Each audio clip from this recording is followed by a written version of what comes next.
저는 결혼 7년 만에 유부녀에서 이혼녀가 된 아이 하나 키우는 엄마입니다. 그동안 누구에게도 속 시원히 털어놓지 못했던 제 이야기를 해볼까 합니다. 저와 남편은 1년을 연애하고 혼기가 차서 결혼을 했어요. 조금 서두른 감이 없지 않아 있었네요.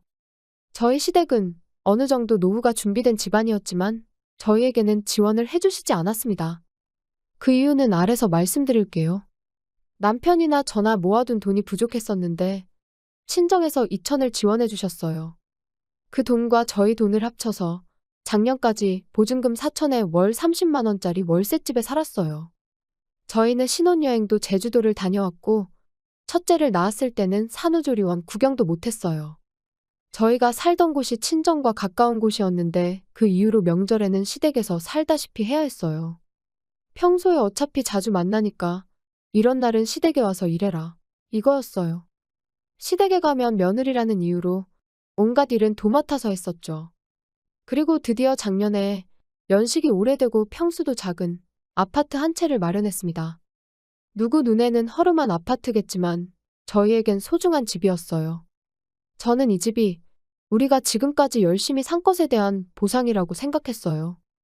아이를 친정에 부탁하고 밤낮 없이 일한 덕에 월세집을 벗어날 수 있었죠. 하지만 시댁에선 잘했다는 한마디도 듣지 못했네요. 처음에 결혼할 때 시댁에서 지원을 하나도 해주시지 않았던 이유가 지원을 안 해주면 갈 곳이 없을 테니 자연스럽게 시댁으로 들어오겠지 싶으셨던 거예요. 근데 월세집을 살면서 집까지 마련했으니 그분들 눈에는 그저 합가하기 싫은 독한 며느리겠죠. 정말 집을 마련하기까지 아이와 맘 놓고 놀아보지도 못하며 지냈어요. 아이를 떼놓고 일하러 나가는 부모의 마음, 누구보다 잘 아실 거라 생각합니다. 그런 노력이 누군가에겐 그저 도끼로밖에 보이지 않았던 거겠죠. 아마 제가 합가를 했다면 지금보다 빨리 이혼을 했을 수도 있겠네요. 정말 시댁 이야기를 쓰려면 하루도 모자랄 정도거든요. 그렇게 강하실 줄만 알았던 시어머니가 치매 진단을 받으셨습니다. 처음엔 일상생활에 지장이 없을 정도였는데 시간이 지나면서 점점 증상이 심해지셨어요. 갑자기 울거나 남에게 상해를 가하는 일도 빈번했습니다. 상황이 이러니 저는 자연스럽게 요양원을 떠올렸지만 입 밖으로 내지는 않았어요. 다른 가족들이 기분 나빠할 수도 있으니까요. 실제로 가족들 중 누구도 어머니를 요양원에 보내고 싶지 않아 했고요. 이런 제 마음도 모르는지 신우가 저희에게 터무니없는 제안을 했죠. 시댁 근처로 이사 올 수 없겠냐는 제안이요. 집 얻은 지 고작 1년입니다. 누가 가고 싶겠어요? 지금도 시댁과 40분 거리라서 그다지 오래 걸리지 않습니다. 가끔 들여다보기엔 무리 없는 거리죠. 그리고 아직까지는 친정의 도움이 많이 필요합니다. 저는 계속 직장을 다니기 때문에 아이는 거의 친정에서 자란 거나 마찬가지예요. 그리고 신우가 저희에게 이사를 권유하는 이유도 눈에 보였죠. 사실 나이 든 아버님이 어머님을 혼자 케어하는 게 쉽지 않으실 거 압니다. 신우도 자기 인생 살고 있으니 늙은 엄마 병간호하긴 싫겠죠. 그래서 제게 부탁하고 싶은 모양인데 저는 직장을 포기할 수 없는 상황이에요. 남편 외벌이로 전락한다면 빠듯해질 것은 안 봐도 뻔했죠. 남편도 그걸 알기에 제게 퇴사를 권하진 못했습니다. 그래도 저는 최소한의 며느리 도리는 했어요. 주말에 시댁에 가서 청소며 반찬, 밀린 빨래들까지 해주고 돌아왔으니까요. 평일 내내 일하고 주말까지 쉬질 못하니 집에 오면 항상 끙끙 앓았어요. 차라리 출근해서 일하는 게 낫다는 생각이 들 정도였으니까요. 환자가 있는 집의 분위기란 그냥 있는 것만으로도 기운이 빠져나가는 느낌이었어요. 주말에 밀린 집안일을 하면서 느꼈지만 신우의 흔적은 찾아보기 힘들었네요. 말로는 평일에 한 번씩 들린다는데 뭘 했는지 모르겠어요.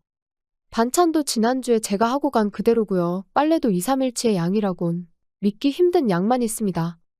일주일치 양인 거죠. 게다가 주말에는 제가 온다는 이유로 신우는 절대 주말에 시댁을 오지 않아요.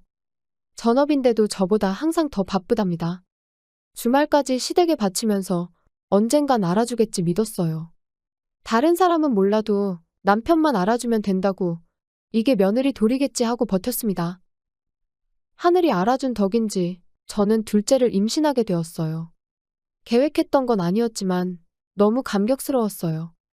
작년부터 나에게는 행복한 일만 주시는구나 생각했죠. 친정 부모님께서는 정말 많은 축하와 함께 500만 원을 선물로 주셨어요. 그리고 둘째 키울 때도 도와주겠다며 제게 많은 힘이 돼주셨어요. 그리고 저는 둘째 임신 소식을 시댁에 전하러 갔습니다. 저 둘째 임신했어요. 이제 주말마다 와서 도와드리는 건 힘들 것 같아요. 집안 상황이 이런데 임신이 무슨 소리냐? 그리고 임신한 건 임신한 거지 왜 못 온다는 거냐? 안정이 필요한 시기잖아요. 새언니, 진짜 낳을 생각이에요? 돈 보태줄 테니까 지우는 게 어때요? 아이를 지우라고요? 지우기 싫으면 집으로 들어와라. 이렇게 된 거 일 그만두고 네 몸하고 시애미 챙기면 되겠구나. 그렇게는 못하겠어요. 신우와 아버님이랑 2대1로 싸우는 와중에도 남편은 아무 말도 없이 가만히 있었어요. 신우와 아버님도 그렇지만 저는 남편에게 굉장히 큰 배신감을 느꼈어요. 임신한 와이프도 지켜주지 못하는 남자였다니. 제 입으로 직접 거절을 하고 집에 돌아와서 남편과 수차례 말다툼을 했습니다. 조금만 더 할 수 있는 데까지 해줄 수 없겠어? 배변 활동도 제대로 못하는 어머님을 임신한 내가 보살피라는 거야? 끝까지 해달라는 게 아니야.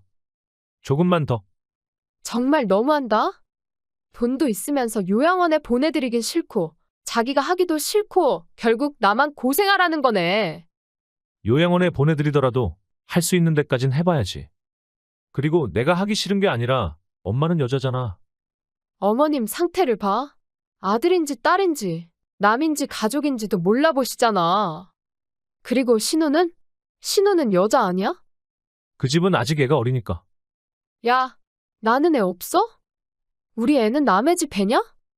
내가 우리 아들하고 조카 볼 테니까 너랑 아가씨랑 간병해. 나 혼자 어떻게 가? 같이 가줄 거지? 응?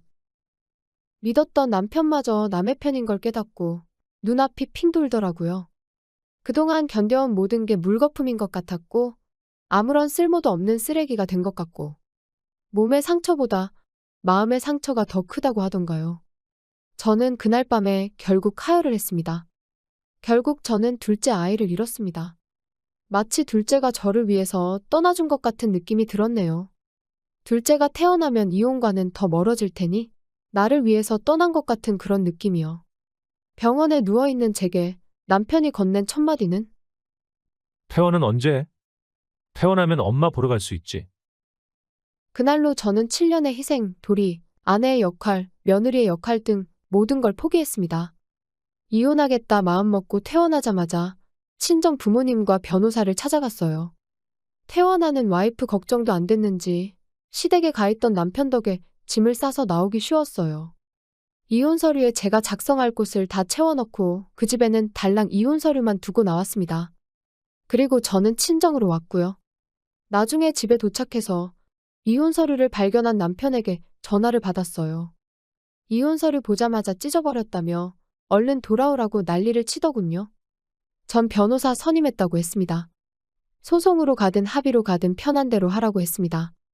저나 남편이나 배운 게 없으니 변호사라는 말만 들어도 간이 콩알만해지는 듯해요. 역시나 남편에게도 먹힌 모양입니다.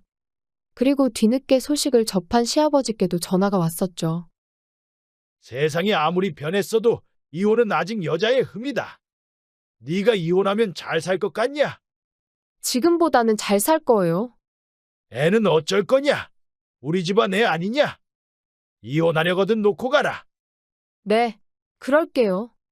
애 짐 다 싸놨어요. 지금 가져다 드릴게요.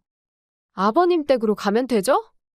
아니, 내가 키운다는 게 아니라 여튼 네 남편하고 다시 얘기해봐라. 네가 정 힘들다고 하면 내가 네 시애미 요양원 보내는 것도 생각해보마. 아버님, 저 그냥 이혼하겠습니다. 어머님도 손주도 잘 부탁드려요. 저 살면서 변호사 사무실 처음 가봤습니다. 가장 떨렸던 게 아이를 뺏길까 하는 걱정이었어요. 말은 해놓고 나가겠다 했지만 사실 큰 소리 친 거죠. 지금 어머님만 해도 난리인데 애를 어떻게 보겠어요. 당연히 못 볼 걸 알고 질렀지만 한편으론 불안했어요. 다행히도 아이를 키울 여건도 경제력도 제가 남편에 비해서 빠지지 않아서 아이는 제가 키울 수 있을 거라 하셨네요. 변호사님을 통하니 이혼이 참 쉬웠습니다. 재산분할로 골치를 썩을 일도 양육권 문제를 따지지 않아도 되더라고요. 이렇게 쉬운 일을 멀리도 돌아왔구나. 7년씩이나 참았구나. 참 미련했다 싶었네요. 저는 현재 제 인생 중 역대급의 몸무게를 기록하고 있어요. 아무리 힘들었어도 앞자리가 사였던 적은 없거든요. 지금은 연예인 못지않은 몸매가 되었네요. 기뻐야 하는데 기쁘지가 않아요. 마음고생해서 빠진 거니 달갑지만은 않은 거겠죠. 이혼을 하고 전 남편에게 아이를 보고 싶다는 연락을 받았어요. 아이가 사는 우리 친정으로 오라고 했더니 좀 그렇다네요. 저는 매주 좀 그랬는데 말입니다. 나는 그 좀 그런 걸 7년을 했는데 그 사람한테는 그 한 번이 어렵나 봅니다. 그래도 어찌어찌 애를 보러 오긴 했는데 얼굴이 영 말이 아니었네요. 저희 부모님마저 혀를 찰 정도였으니 말입니다. 그냥 밥 한 끼 먹고 가라고 하시더라고요. 밥도 제대로 못 먹고 다니는지 허겁지겁 먹었네요. 그리고 아이를 한참 동안 말없이 안아주고 돌아갔습니다. 저는 100점짜리 부모가 아니죠. 한부모 가정의 아이로 살게 하는 게 아이에게 좋은 일이라고 확신할 수는 없지만 최소한 행복한 가정에서 살아야 한다는 건 압니다. 비록 아이에게 슬픔을 안겨준 셈이지만 슬픔을 느낄 새도 없을 만큼 행복한 아이로 자라나게 해주고 싶어요. 제가 2배, 3배로 노력할 겁니다. 저 앞으로 힘낼게요. 응원해주세요.